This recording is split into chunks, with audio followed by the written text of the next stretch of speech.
ọ̀gbẹ́ni agbésùnmọ̀mí kan tó fọwọ́ sọ̀yà pé òun lè jí gómìnà gbé. Eléyìí tó ṣẹlẹ̀ kẹ́yìn òun náà ni ti ọ̀gá ológun tí wọ́n gbé lọ́nà Katsina. Wọ́n gbóhùn àtìyàwó ẹ̀ níbi tí wọ́n ti ń lọ síbi ayẹyẹ ìgbéyàwó kan. Nínú ọ̀dọ̀ wọn náà lọ̀gá ológun ọ̀hún kú sí. Wọ́n gbókù ẹ̀ ránṣẹ́ sí gómìnà ìpínlẹ̀ Katsina. Wọn ò fìyàwó ẹ̀ lẹ̀. Àwọn ológun tọpa ìyàwó. Ó kù dẹ̀dẹ̀ kí wọ́n ó débẹ̀. Àwọn agbésùnmọ̀mí yìnbọn fún ìyàwó ọ̀gá sọ́jà ọ̀hún. Lóòótọ́ ń làwọn ológun rí rescue. Ṣùgbọ́n wọn ò láǹfààní láti mú kankan nú àwọn agbésùnmọ̀mí ìbalẹ̀. Bẹ́ẹ̀ bá wá gbàgbé. Nígbà tí ròyìn yìí jáde, ìbéèrè tèmi gangan kọ́kọ́ béèrè ni pé bó o làwọn sọ́jà ṣe mọ̀ wípé bẹ́ẹ̀ gangan làwọn ajínigbé yìí wà. Ó túmọ̀ sí pé plan work ni. Ẹ wá bá wa, nbí báyìí la wà, nbí báyìí la gbókù sí. Ló jẹ́ kí wọ́n rókù ọ̀gá sọ́jà yẹn gbé. Because eléyìí tí wọ́n pa nínú igbó Odòyọ National Park, olùkọ́ tí wọ́n dú lọ́rùn, àárí eégún tí ń jàjí kẹ̀ látọjọ́ náà. Kò sẹ́ni tó sọ pé ó rìn nínú igbó yẹn, òun wá bá òkú kan pàdé ńbẹ̀. Ó túmọ̀ sí pé ẹni ẹlẹ́ni ti wọgbó àwọ̀rá, ó ti rá sínú igbó, yóò sì rà sínú igbó. Ẹni tó kú la tó ń sọ ohun. Àwọn ọmọ tá a rò pé wọ́n wà láyé wọ́n wà láàyè ńkọ́. Kẹ́ni ṣẹlẹ̀ sí wọn lọ́wọ́. Òní lọ́jọ́ 9 oṣù keje. Bó bá dọjọ́ 15 oṣù keje ni yóò póṣù méjì gérégé tí wọ́n ti jí àwọn ọmọ yẹn kó. Lóòótọ́ ara àwọn tó ti pẹ́ jù bẹ́ẹ̀ lọ. Tá a tó padà rí àwọn kan ò pé mọ́. Àwọn tèkìtì wọ́n release wọn after 67 days. Ọmọ kan kú sọ́dọ̀ wọn after 78 days. Tó ti wà ń bẹ̀ tí wọn ò fún lóúnjẹ. So gbogbo àwọn ilé wà ńlẹ̀ kó tó di pé ìròyìn ọ̀n jáde pé ọ̀gá àwọn agbésùnmọ̀mí kan mọ̀ jáde pé òun o gbogbo àwọn sọ́jà tí wọ́n rán pé kán wá kọlu òun ọmọ òun ni gbogbo wọn o. Òṣèlè tí wọ́n bí dánú wọn tí yóò ṣe nǹkan kan fóun torí pé wọ́n á ti máa sọ sílẹ̀ pé àwọn ń bọ̀ kó tó di pé wọ́n wà sọ́dọ̀ òun. Lóòótọ́ ọ̀rọ̀ yẹn gbà kíyèsí gidi, but unfortunately àwọn tó yẹ kó sọ̀rọ̀ sí ọ̀sọ̀rọ̀ kankan pa rẹ̀. Mo wá ní bí ó rí bẹ́ẹ̀ bí ó rí bẹ́ẹ̀ ó yẹ kó wà lákọọ́lẹ̀ pé nígbà kan lórílẹ̀‐èdè yìí o a rí agbébọn agbésùnmọ̀mí tó lágbára ju ìjọba àpapọ̀ lọ. Because àwọn èèyàn kan ti jáde béèrè pé ta ní í ṣèjọba gan-an, ṣé Bọ́lá Tinubu ni àbáwọn agbésùnmọ̀mí? Because àṣẹ tí wọ́n múlẹ̀ ju ti ààrẹ orílẹ̀-èdè lọ. Àwọn ni wọ́n pàṣẹ lójú ẹsẹ̀, iye báyìí la fẹ́ gbà o, ẹ máa rá bàbá ẹ máa bẹ̀bẹ̀, ẹ dákun bàbá ọkọ wa ẹ má bínú, iye báyìí la rí jẹ, iye báyìí la lè rí, iye báyìí la ti rí, ńbo ni a máa kó bọ̀. Wọ́n máa state nǹkan tí wọ́n fẹ́ gbà fún ẹni. Iye báyìí lówó, iye báyìí lálùpùpù ọ̀kadà, iye báyìí ní noodles, iye báyìí lóògùn tẹ́ẹ̀rà wá. Àpò ìrẹsì wọ́n ń gbà, alùpùpù ọ̀kadà wọ́n ń gbà, káàṣì ni wọ́n ń gbà, wọn àgbà transfer. Débi tẹ́ sọ pákàntì ẹnìkan wọ́n transfer ẹ̀ sí. So gbogbo eléyìí ló jẹ́ kàyéfì fún èmi àtẹ̀yin, àrójútu ẹ̀. A gbìyànjú láti tú ó ń tú lójú ràn. Gbogbo àwọn nǹkan yìí ó ń ṣe wá ní kàyéfì, ó ń ṣe wá ní àhínhà pé bó nílùú ṣe rí báyìí ìwọ Ọlọ́run. Bó la ṣe mọ bẹ́lẹ̀ lọ. Lóòótọ́ bí nǹkan bá rúni lójú, àwọn ọ̀jọ̀gbọ́n ní bó bá rúni lójú ilẹ̀ là á bi léèrè. Irú ilẹ̀ wo láwa bi léèrè báyìí?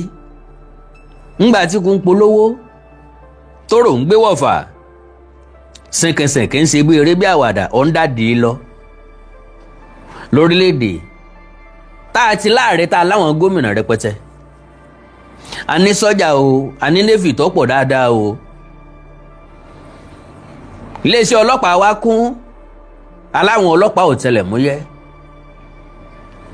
a lè trace nẹ́tíwọ̀kì táwọn ajínigbé fi ń interact.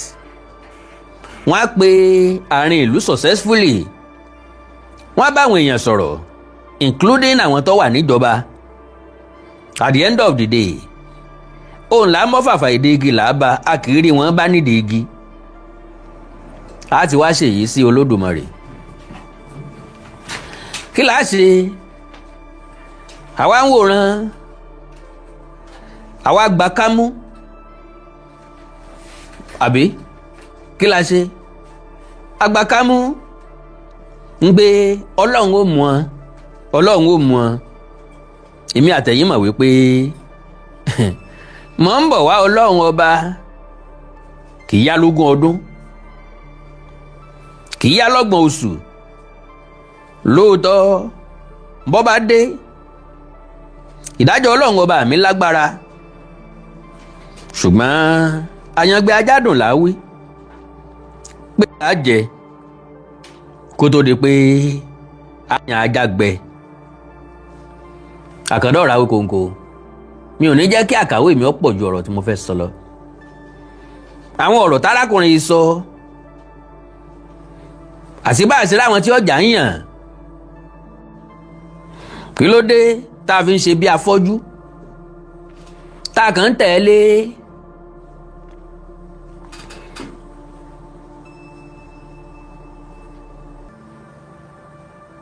n táwọn olórí wa bá ṣe, ọ̀dà kò dáa, ọ̀tọ̀nà kò tọ̀nà, we are just following them. A lè sọ pé blindly tọ́ra alájú, ṣùgbọ́n àwọn nǹkan kan ń bẹ àgbá pẹ̀lú ẹ̀rọ wọ́ọ́rọ́wọ́, àgbá ní tìpátìkúùkù, àgbá bọ́lọ̀ wọn bá ṣe wí ni. Wo bí mo ṣe wáyé o, mo lè jí odidi gómìnà gbé o, kò tásìkò ní o. Mo lè já àwọn èèyàn mi gbé ká ẹ fílẹ̀, ẹ fi wọ́n lẹ̀, késekése lẹ̀ ń rí, kàsàkàsà ń bọ̀ lẹ́yìn bàbá késekése.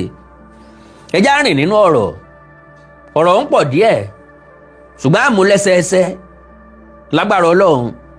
Ìtẹ́rọ̀ kingpin Kashala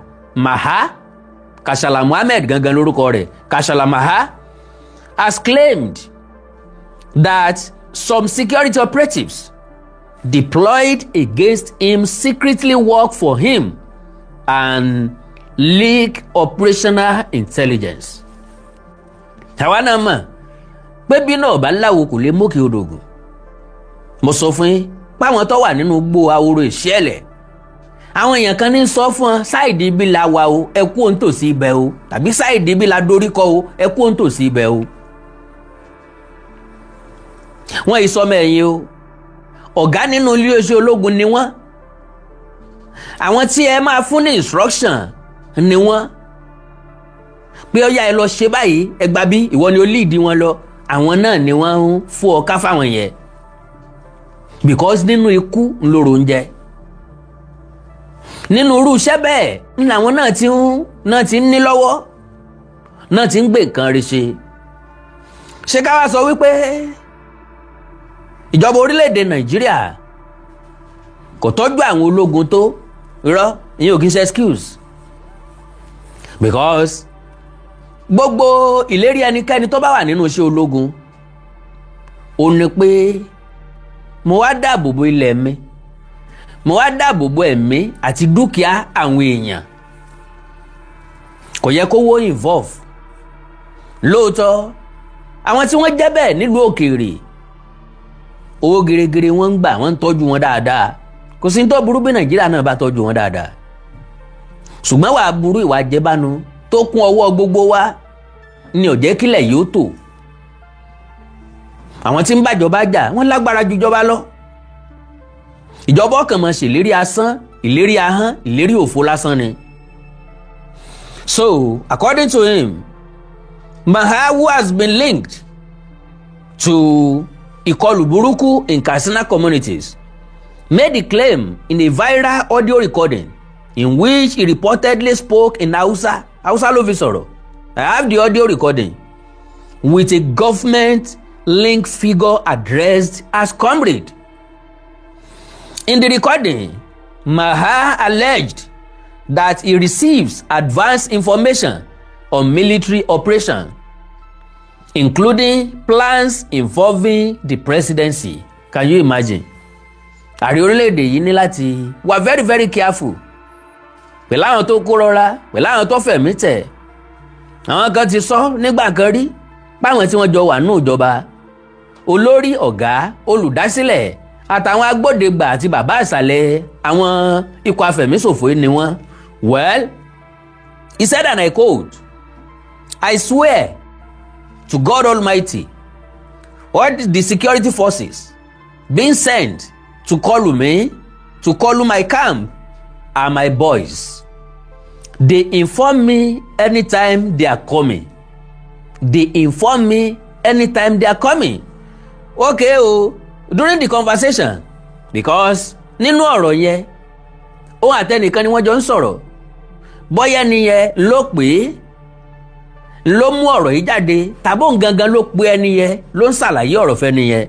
Àwọn méjì sáà wọ́n ń sọ̀rọ̀, Haúsá wọn dẹ̀ ń sọ. During the conversation, the government-linked figure appealed to Maha to embrace peace and stop attacks on communities. Ẹni tó jẹ́ government figure yẹn, bó ló ṣe ní nọ́mbà Kashala? Ṣé wọ́n send ẹ̀ sí ni? Bó ló ṣe ní nọ́mbà, bó ló ṣe pé tó fi rí pick tí wọ́n fi jọ ń sọ̀rọ̀? Alright, ẹ ti rójú olè ẹ̀ mú. He said, and I quote, "Well, God knows." The comrade said, "Look at the efforts and struggle I have been making so that peace can return to this area after everything that happened. But you hardened your heart and refused."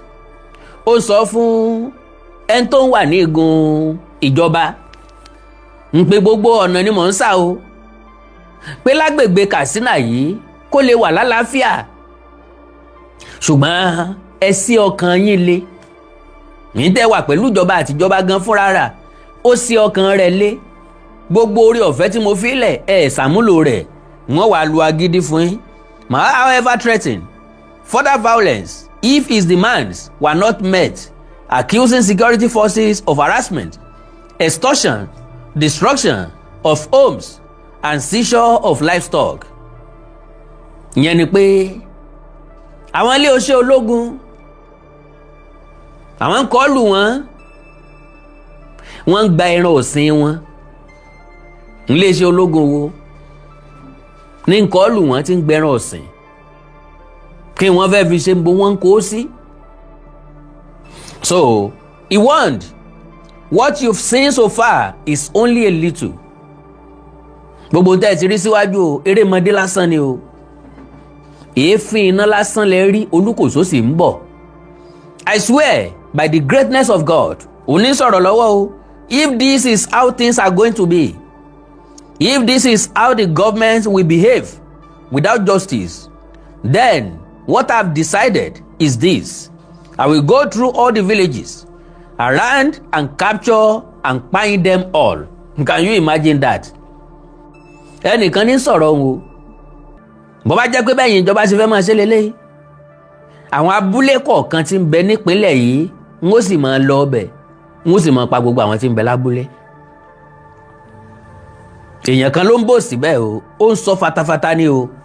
Okay, when asked what he gained from pípa àwọn ènìyàn, Maha defended his actions and blamed the authorities for the crisis. Ẹjá gbọ́n tí ìjọba ṣe.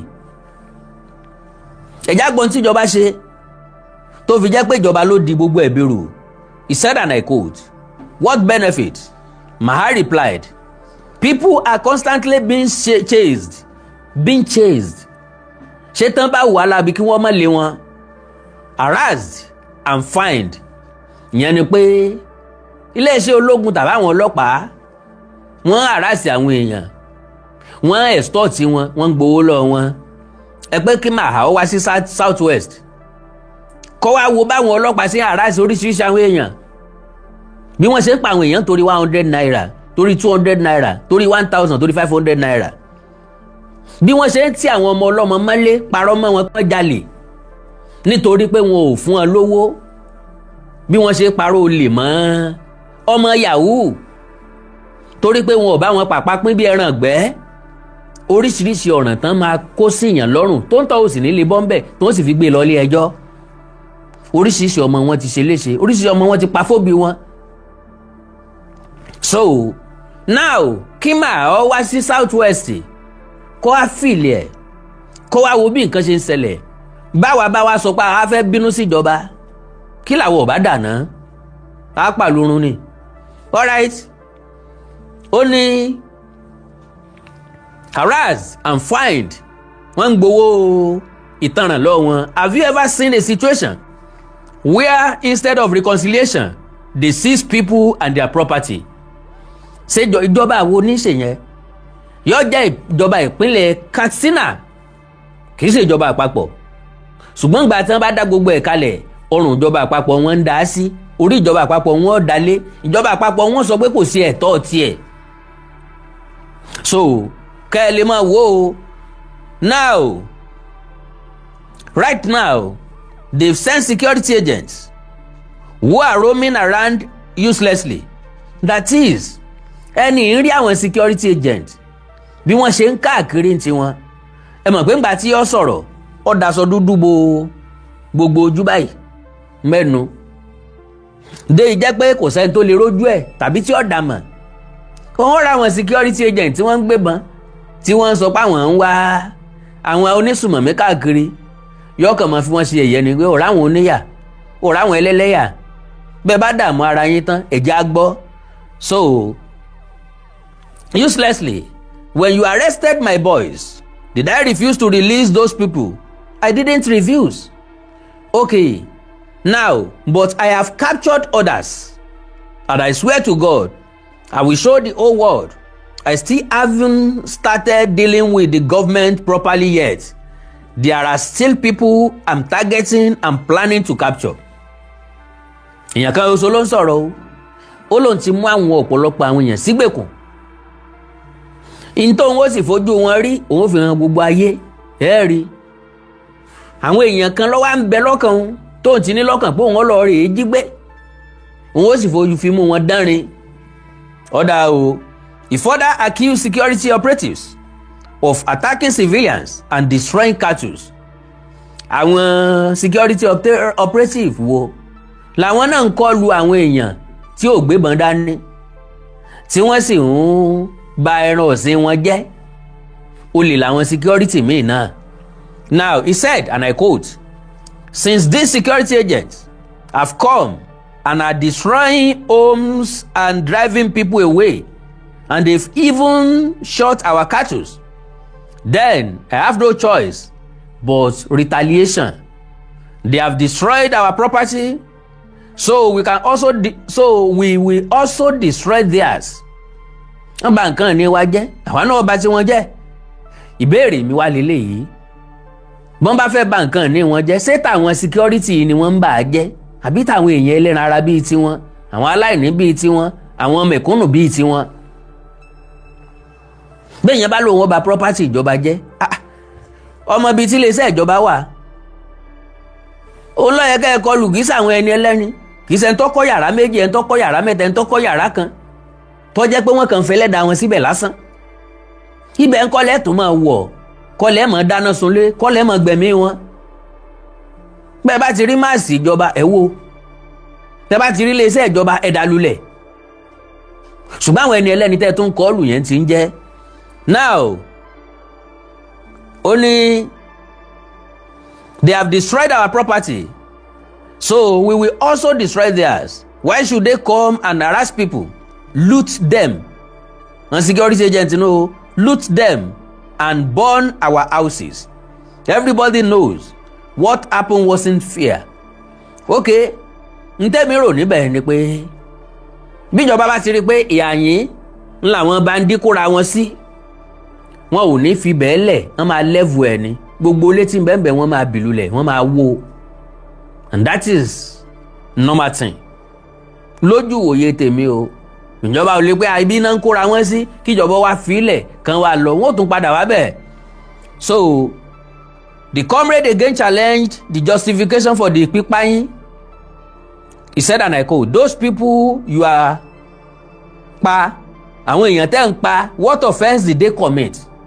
That is my question too. Sọ́jà ní ń kọjú ìjà sí àwọn tí ò lágbára lẹ́yìn ń kọjú ìjà sí ìjọba kọ́ lẹ̀ ń bá jà àwọn ẹni ẹlẹ́yìn lẹ́ ń dẹ̀mí wọn légbodò tọrọ ọmọ Tinubu ò sí ń bẹ̀ ọmọ gómìnà ìpínlẹ̀ Katsina ò sí ń bẹ̀ ọmọ sẹ́nitọ̀ kankan ò sí ń bẹ̀ so ìjọba kọ́ lẹ̀ ń bá jà àwọn ẹni ẹlẹ́yìn náà lẹ́ ń bá jà ara yín náà lẹ́ ń gún lọ́bẹ. So Maha answered by accusing residents of collaborating with security operatives. Ẹ dákun kí làwọn resident yóò sọ pẹ̀lú ìjọba tí wọn ò fi ní support ìjọba wọn nítorí pé wọ́n fọwọ́sowọ́pọ̀ pẹ̀lú ìjọba. Everybody níjọba ti ń sọ everywhere níjọba ti ń sọ wípé ẹ má gbàbọ̀dè fúnra yín nínú ìlú bẹ́ẹ̀ bá rí bẹ́ẹ̀ bá gbọ́ ẹ tètè wí fún ìjọba àwọn aráàlú ò jẹ̀bi ìjọba náà ló lè gbà wọ́n kalẹ̀. All right. Only their offense, they were the ones who called and reported us. Ṣé wọ́n máa wò ìran ni kí wọ́n máa pàtẹ́wọ́ fún yín pé ń tẹ́ ẹ ṣe lọ́ dáa àbí bẹ́ẹ̀ kọ́. He claimed they pointed out where the women were hiding. They are the reason the women were paying. Okay, wọ́n pa àwọn ìyàwó wọn ó láwọn aráàlú ló tọ́ka pé àwọn ìyàwó àwọn nù o wọ́n sì pa wọ́n. When asked who provided him with such intelligence, the terror leader revealed the existence of informants allegedly embedded across communities and security structures. Wọ́n lágbódegbà wọ́n ní alámí láàrin ìlú láàrin àwọn iléeṣẹ́ ológun n tó fún lórí ọ̀fẹ́ láti ríṣẹ́ wọn ṣe lélẹ́yìí. He said, and I quote, I have guarantees. People from their own town informed us. You know very well that throughout this area, we have our own informants. We don't just attack people without certainty. Those people in Mushali were specifically involved. Ẹ mọ̀ ń pa ẹni ńlọ́jà rẹ̀ dẹ́mi wọn légbodò. The comrade pleaded with him to stop ìpànìyàn. Ẹ fòpin sí kinní yìí bẹ́ẹ̀ ṣe ń pa àwọn èèyàn káàkiri ọ̀dà. He said, and I quote, please fear God. Ìpànìyàn everywhere will never bring a solution. But Maha responded bitterly, you people are only after money. Owó nìkan lẹ́yìn mọ̀ ilẹ̀ tó mọ̀ lẹ́yìn owó. The government link figure then insisted that justice must be done fairly and warned that selective treatment was worsening the crisis. He said, and I quote, if justice is done for me, even if everyone else suffers injustice, I won't complain as long as justice is done, the comrade stated. Kashala then made one of the most alarming revelations in the conversation, alleging widespread compromise among security officers. He said, and I quote, tell me honestly before God, among the security officers I talk to, is there any who doesn't secretly give me information or work with one side or another? Can you imagine that? Everything that's happened shows you people only defend your own side. If your advice had been respected, things wouldn't have gotten this hard, this bad. But your people failed, and when complaints are taken to the authorities, nobody listens. So who should I turn to? Now, ẹjá wò dáadáa, àwọn agbésùnmọ̀mí náà ní point o. Honestly, to the best of my understanding, wọ́n ní point. Problem wa làwọn tá a fi so lórí tí wọ́n ń bẹ níjọba. Irú ẹ̀ ní situation ti ìpínlẹ̀ Ọ̀yọ́. Àní fáwọn agbésùnmọ̀mí lówó, àní fáwọn agbésùnmọ̀mí lówó, àní ṣe tí wọ́n fẹ́ fún wọn, ohun tí wọ́n gbá tó bà nǹkan jẹ́. Jìnnàjìnnà, at the end of the day ẹ padà tó fún wọn lówó ni, but ẹ ní lè sọ fún wa mọ́. because àwọn tó mú èèyàn dání wọn ní yọ̀ǹda wọn láì gbà tán fẹ́ gbà. ok kí wàá lọ́ máa jẹ́ àǹfààní wọn gbà tán bá ti mú èèyàn fódìdí oṣù méjì tán wá yọ̀ǹda ẹ̀ lọ́fẹ̀ẹ́ ta ló lùsì ṣé wọ́n dẹ̀ máa fẹ́ lùsì bẹ́ẹ̀ Ọlọ́run ràn gbogbo wa lọ́wọ́. now gẹ́gẹ́ bí n tárakùnrin sọ fún wa ni pé bí nǹkan bá ṣẹlẹ̀ táwọn wá sọ̀rọ̀ bí wọ́n bá sọ fún ìjọba ò ní gbégbésẹ̀ kankan bí ìjọba ò bá sì gbégbésẹ̀ kankan n táwọn ò fi jẹ́ kí ìjọba ó gbégbésẹ̀ ní káwọn fi ẹ̀mí aláìṣẹ̀ di. nbọ là ń bọ́ léde yìí lọ. alright o the comrade argued that authorities stopped listening because the terrorist group repeatedly rejected peace initiatives. pèntí ọ̀jẹ́ kíjọba sọ̀rọ̀ nù but lo and behold ǹjẹ́ ọjọ́ mọ reason tíjọba àpapọ̀ táwọn náà fi negotiate pẹ̀lú wọn mọ́ ò ní pé káàmpù tí ń bẹ ní ìpínlẹ̀ kọ̀ọ̀kan ó lé 100. ó tọrọ lọ́gbọ́n o káàmpù tí ń bẹ ní ìpínlẹ̀ kọ̀ọ̀kan ó lé 100. so tó bá wá bá káàmpù eléyìí sọ̀rọ̀ tó bá wọn negotiate káàmpù kejì lè sọ pé kọ̀ọ̀kan àwọn o pé kì í sì ṣe tọ̀dọ̀ àwọn o bí ìgbà tí wọ́n fẹ́ gbowó oríta bí wo ròdù ṣe rí òun nìbàdàn. ẹ mọ̀ pé páàkì kan wà tábà ń ti ilé Ifẹ̀ bọ̀ lọ́wọ́ ọ̀tún àwọn mọ́tò ti ń lo Èkó nkankan ńlọ́wà ń bẹ̀ lọ́wọ́ àlàáfíà àwọn mọ́tò ti ń lọ Ọ̀fẹ́ ti ń lọ Iléṣà ti ń lọ Àkúrẹ́ ti ń lọ Èkìtì ti ń lọ Oǹdó ńlọ́wà ń bẹ̀ bẹ́ẹ̀ bá gòkè bíríìjì àwọn kan ń kérò ń bẹ̀ bẹ́ẹ̀ bá kọjá bíríìjì sí kẹ́ tó kọjá bíríìjì lọ́nà Ọ̀jọ́ àwọn kan ń kérò ń bẹ̀ lódì kejì bíríìjì àwọn kan ń kérò ń bẹ̀ lódì kejì bíríìjì lọ́nà Èkó àwọn kan ń kérò ń bẹ̀. ó wá fẹ́ jáwé láàárọ̀ ọ̀fẹ́ gbèrò níyànà Ìwó ń bí ọjàwé ń bẹ̀ ó gbèrò bó bá ti gbèrò ń bẹ̀ ní bus stop ń bẹ̀ o má dùn ní bus stop eléyìí tó wà ní under bridge ó tún sanwó mi o àwọn yìí ó tún jáwé fún ọ o. so gẹ́gẹ́ bẹ́ẹ̀ ló ṣe rí ok àwọn ti bí ló jiyàn kó ẹ wá negotiate pẹ̀lú wọn fi ilẹ̀ ó lè já wọn kọ́ ni wọ́n tún sọ operation míì àwọn míì ni ó tún padà já àwọn èèyàn míì gbé torí pé wọ́n ti wá pọ̀ ju ní ìjọba òfin àmọ́ ta la fẹ́ bá sọ̀rọ̀ gan mọ́ wọ́n kọ̀ wọn ò parapọ̀ ó túmọ̀ sí pé business ní kálukú fi ń ṣe ọ̀rọ̀ pọ̀ tá à ń máa sọ. okay now because you refused every attempt at peace we discussed with you how things should be handled but you rejected it all. If you had cooperated all this violence would have stopped. now okay mbo do you know why our complaints are ignored? okay yẹni comrade argue that authorities stopped listening because the terrorist group repeatedly rejected peace initiative. gbogbo ìgbà tíjọba bá náwó àlàáfíà páwọn fẹ́ bá yín dùnádùrà kẹ́ ẹ sinmi gbogbo wàhálà yìí lóòótọ́ ìjọba náà ló mú wá àwọn ìjọba ìpínlẹ̀ Kaduna nkankan ló mú wàhálà wá. ó wá béèrè pé ǹjọ́ ọmọ ìdí tá a fi gba gbogbo àwọn ọ̀rọ̀ yín gbọ́ ó ní because you refuse every attempt at peace. We discussed with you how things should be handled, but you rejected it all. If you had cooperated, all this violence would have stopped. Ǹjẹ́ àwọn náà ṣe nǹkan tíjọba sọ kí wọ́n para wọn pọ̀ sọ́nà kan kíjọba ṣètù wọn lẹ́ẹ̀kan náà kégbe orégbè kí kálukú múṣẹ́ méṣe kí wọ́n yàgò ẹ má bínú kí wọ́n yàgò fún jàǹdùkú wá ní. Maha, however, returned to complaints over seized cattle and the arrest of one of his associates, identified as Aminu. Wọ́n arrest ìkan náà àwọn alátẹ̀lé ẹ̀. He said, and I quote, "Tell me for God's sake, why were Aminu and my livestock seized? On what grounds?" Ṣé ẹ ti rí ilé ayé báyìí? Ìjọba ló gba màálù. Ìjọba ló arrest Aminu. Àwọn aráàlú wọn ń dojú kọ. Aráàlú wọn ń jí gbé. Aráàlú wọn ń gbowó lọ́wọ́ ẹ̀. Aráàlú wọn ń ṣekú pa. He said, and I quote, "I asked repeatedly, but nobody will answer me. They arrested my boys too. I swear by God, if Aminu is not released, then only God knows what will happen."